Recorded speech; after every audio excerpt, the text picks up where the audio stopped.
নজরে শান্তনু সেনের সম্পত্তি। রাজ্যের বিভিন্ন জায়গায় রয়েছে এই সম্পত্তি। মূলত কলকাতা এবং দমদম এলাকায় রয়েছে বেশিরভাগ সম্পত্তি। কি করে করলেন এই সম্পত্তি, কি বক্তব্য শান্তনু সেনের? শুক্রবারই তৃণমূল থেকে সাসপেন্ড করা হয় প্রাক্তন রাজ্যসভার সাংসদ তথা প্রাক্তন তৃণমূলের মুখপাত্র চিকিৎসক শান্তনু সেনকে। তারপর থেকে শিরোনামে প্রাক্তন সাংসদ, তার ডিগ্রির সত্যতা নিয়েও শুরু হয়েছে জোর চর্চা। ওয়েস্ট বেঙ্গল মেডিকেল কাউন্সিলের তরফে তার ডিগ্রির সংক্রান্ত নথিও চাওয়া হয়েছে বলে খবর। এই আবহে নতুন করে চর্চা শুরু হয়েছে প্রাক্তন সাংসদের সম্পত্তি নিয়ে। কলকাতা টিভির হাতে শান্তনু সেনের 61টি সম্পত্তির তালিকা।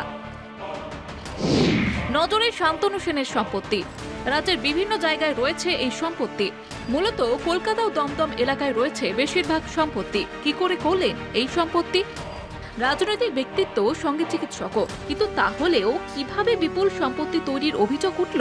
এই প্রসঙ্গে শান্তনু সেনের প্রতিক্রিয়া কি? এই অভিযোগটা অন্য কেউ করছে না। আমি মিডিয়ার সামনে আমার দলকে ডিফেন্ড করে যে বিরোধীদের আদ্যপ্রান্ত সাধ্য করি, যে বিরোধীদের আমি রাজনৈতিকভাবে পর্যদুস্ত করি, তারাও এটা তুলছে না। আপনি যে তথ্যের কথা বলছেন, এই তথ্য বেশ কয়েকদিন আগে থেকে আমি অলরেডি ইতিমধ্যে দেখেছি।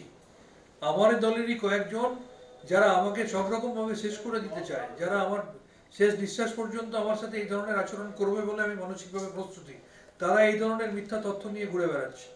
আমি আপনাকে চ্যালেঞ্জ করে বলছি, আমার ইনকাম, আমি একজন প্র্যাকটিশনার। আজ থেকে নয়, আমি 1999 থেকে রেডিওলজি প্র্যাকটিস করি। আমার বিশেষ একজন আই সার্জন এখনো রেগুলার প্র্যাকটিস করে। আমার ইনকাম ট্যাক্স লয়ারের নাম্বার দিয়ে দিচ্ছি, কথা বলে নিন। আমার প্যান কার্ড দিয়ে দিচ্ছি, ট্রেস করে নিন। ইলেকশন কমিশনের ডেটা দেখে নিন। এবং 18 থেকে 24 এই 6 বছর আমি পার্লামেন্টে মেম্বার ছিলাম। প্রত্যেক বছর আমার অ্যাসেট লায়াবিলিটি ডিক্লারেশন দিতে হতো। আপনি ওয়েবসাইটে গিয়ে বা পার্লামেন্টে গিয়ে খুঁজে নিন, যদি যেতে চান।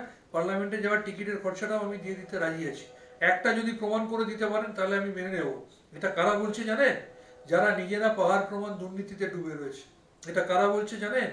যারা সরকারি হাসপাতালে জিনিস নিয়ে নিজের নার্সিংহোম চালায়, যারা সরকারি হাসপাতালের লোকেদের নিয়ে গিয়ে নিজেদের বাগান বাড়িতে কাজ করে, যারা সিপিএম এর আমলে সরকারি জমি দখল করে সেখানে বহল তবিয়তে বাড়ি বানিয়ে থাকছে, তারা আজকে এই ধরনের কথাগুলো বলছে। 61 কেন? আমার ঠাকুর দাদার ভাগ্য বলা যে 610 বলেনি, বা আমার প্রপিতাময়ের ভাগ্য বলা যে 6100টা বলেনি। আমি তো আবার বলছি, এই জিনিসটা আমি অন্তত 100 বার দেখেছি। এটা আজকে নয়, এটা বহুদিন ধরে বাজারে নিয়ে ঘোরাঘুরি করা হচ্ছে। কারা ঘুরছে? যাদের সারা পৃথিবী জুড়ে, আমি রিপিট করছি, যাদের সারা পৃথিবী জুড়ে সম্পত্তি আছে, তারা এই ধরনের কথা বলছে।